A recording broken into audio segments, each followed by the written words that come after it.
More, bro. There's more. Side skirts, air diffusers, air dams. Side skirts, diffusers, vortex generators, canards? This is Aerodynamics Part 2, Son of Aerodynamics.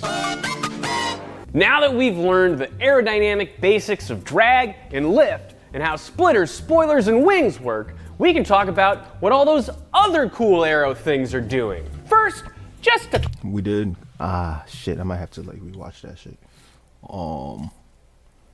Yeah. Oh, fuck.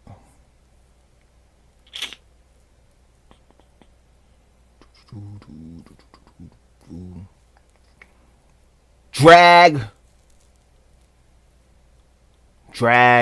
racing and spoilers.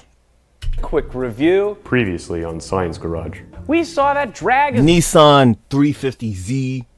the force air exerts against a car as it moves, while lift is the perpendicular force exerted by the air on the car. Today, we're mostly concerned with lift and its better half, down. Downforce. Now how about I knew that. air? I knew that. Damn. Because he kept saying it in the last video. Air dam. The air dam usually has a couple of jobs. It directs more air over the top of the car than underneath to reduce lift, while also diverting air to the radiator to keep your car from overheating. On a sports car or a race car, the air dam is often designed to also shoot air directly into the intake, intercoolers, or oil coolers. All right, well, so what about the what's that? The air conditioning. The air conditioning, bro. Like, cause like, you know, sometimes like it'd be cold in the car, and then like sometimes like it'd be hot in the car. So does the radiator like make the air condition the car?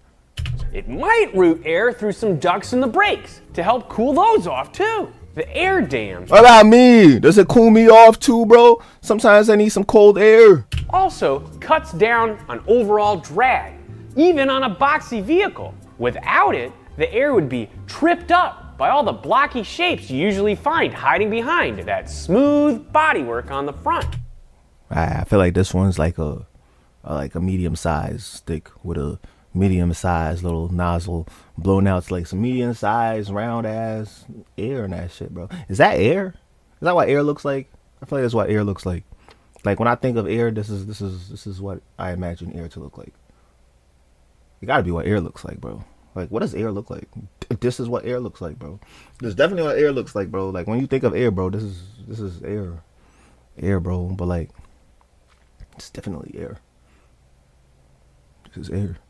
It gotta be air, bro. Like it can't be anything else but air. Like this is air. This has to be air, bro. This is air. On the corners of a race car's air dam, you might find canards, which are also called dive planes or dive plates. I don't know about you, but the word canard makes me think of ducks. You know, it kind of makes me think of like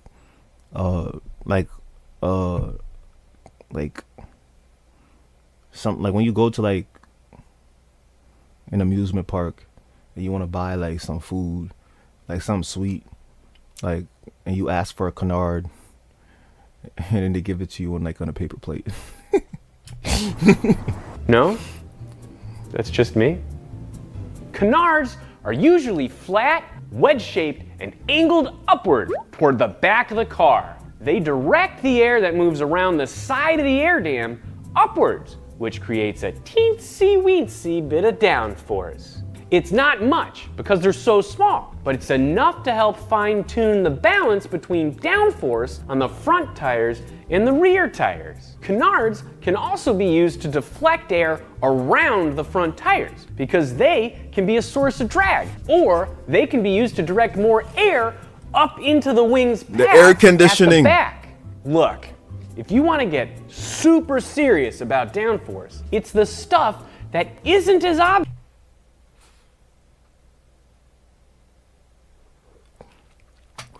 I don't know. I feel like if you do, like, I feel like all you gotta do is get like some bricks, like some like cinder blocks, and like 4 cinder blocks, and then just like tape it to the roof of your car.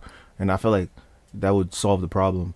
You know, it's that's a lot of downforce, bro. Yeah. Obvious is a sick front fascia or a shopping cart wing that can make the biggest difference. Underneath your car, there's a whole lot of nooks and crannies and Yeah, oh yeah. So like two cinder blocks on the top of your car, and then take like four cinder blocks on the top of your car, right? And then two cinder blocks. You take the two cinder blocks. You get a and like an axe, right? You get an axe. You chop them motherfuckers in half, boom, and then you put like two half cinder blocks on the side of each wheel, and mad downforce, bro. Mad downforce. junk like brake lines and exhaust pipes, and they're all meshing up the airflow. Adding a smooth under tray to cover up all that stuff goes a long way to reducing turbulence and drag. It lets the air move below the car much more quickly, and that reduces the air pressure and can enhance the downforce. But add a diffuser, and now I ain't gonna lie, bro. This is all good options, but I'm telling you, bro, just get like a cinder block, put that motherfucker on top of your car, and then get four cinder blocks, put that shit on top of your car, get two cinder blocks, chop them motherfuckers in half, and tape it to the bottom of your car, and your car gonna stick to the motherfucking ground, like, and you good under downforce, bro. Like, that's downforce defeated right there. now we're really making sausage. I mean, downforce. A diffuser is typically a rear under tray shaped to make a gradually bigger space at the back of the car. But some race cars have front diffusers too. It activates what's called a Venturi effect, which is when a fluid speeds up as it flows through a more constricted area, like the space under your I don't know, man. That sounds like National Treasure, Book of Secrets type shit. car. And remember Bernoulli's principle that says a fast-moving fluid has lower pressure? Yup! That means even more downforce. As the space I don't lie, bro. If you need more downforce, bro, get like another cinder block and tape it to the middle of the top of your car. Downforce right there. at the back of the car gradually increases in size thanks to the diffuser, all the fast-moving, low-pressure Man, air who the fuck drew this animation, bro? What the hell? Niggas can't draw. Like, underneath the car rushes up. look at that nigga didn't even color inside the lines, bro. Look at that shit. Oh, look at that shit over there in that little corner right there. Nigga didn't even color inside the lines or nothing like that.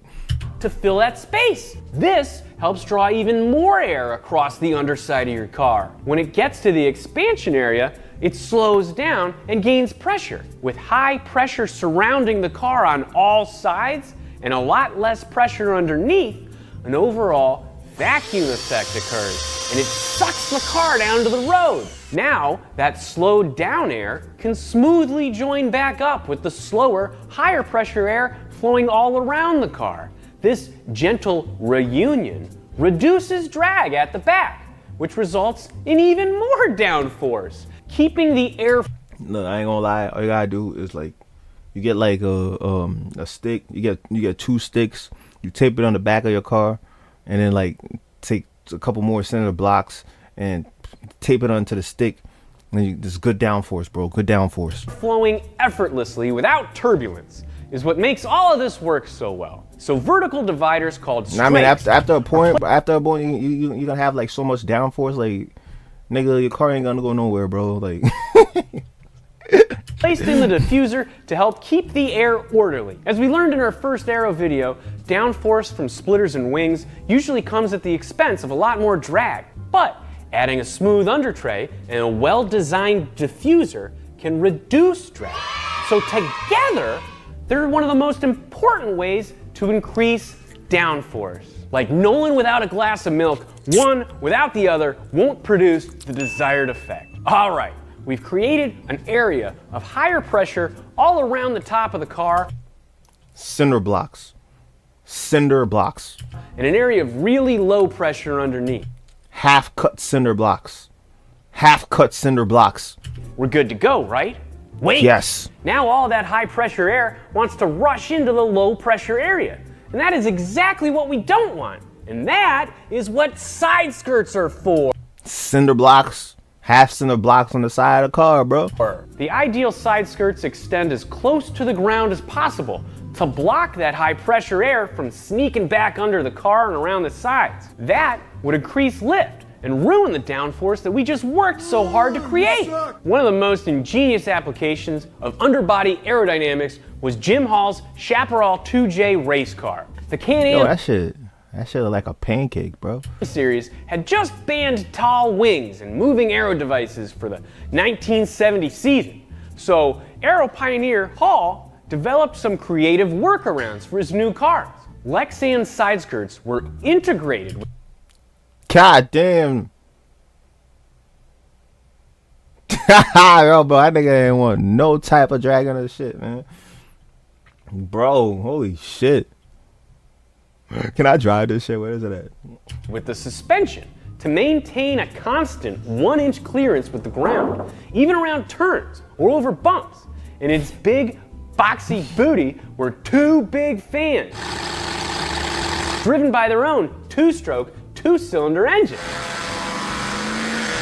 The fans constantly pulled air through the underbody of the car, creating so much of a vacuum that the 2J produced up to 1.5 G's of downforce. But since the Chaparral 2J I'm telling you, bro. Cinder blocks, man. fans moved air independently of the car's speed, it produced about the same amount of downforce at low speeds as it did at high speeds. This meant it could do lap times a full 2 seconds faster than the next fastest cars. Competitors really didn't like that. What? I don't think they. I don't think it's the fact that they didn't like the car. No. I don't think it's the fact that they didn't like the fact that it could do that. I think it's just the way that the car looked like, nigga, driving around in a fucking Amazon box, like. They like all the dust and rocks the fans threw in their faces. His car was banned after just one season. Last but not least are those little vortex generators, and we're gonna talk about it in Mitsubishi Evo in Civic Type R terms, not F1 terms. Because let's be honest, you're not driving F1. So even though you can't see the air, we know pushing Yes, a you car can, bro. We saw it like a couple of scenes back, bro. through it still causes some friction because it's got drag. Some air molecules get stuck near the surface in what's called the boundary layer. Meanwhile, the faster flowing air tries. All right, that's what you do. You take some cinder blocks, and you melt the cinder blocks down. Like you melt it down to like where it's just like cement, right? And then you like just put the cement on top of the hood, and there's your downforce. There's the little dots becoming little squiggly lines again. Tries to follow the curved shape of the roof and rear window in what's called an attached flow. It would be perfect for the Evo and the Type R if the air smoothly and non-draggily followed the window down, then flowed across the rear wing, where it would generate downforce just like it's supposed to. But is that what happens?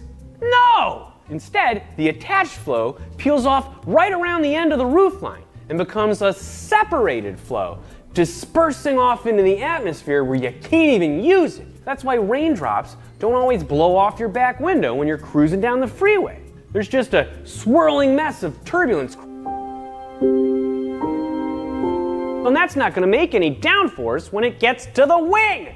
However, if vortex generators are placed in the stagnant area around the trailing edge of the roof where the air starts to separate, they, yes, generate vortices off of their tips. And that Squigglies!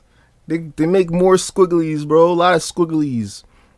And cinder blocks makes a lot of squigglies too, bro. I feel like cinder blocks will make a lot of squigglies too. draw the fast moving air down into the boundary layer, which keeps the airflow attached for longer. So vortex generators are there on the Evo and Type R to make sure air passes over the rear wing and generates Downforce. Alright, okay, so spoilers, drag racing, downforce, and I don't wait. Do we like lift? I don't think we like lift.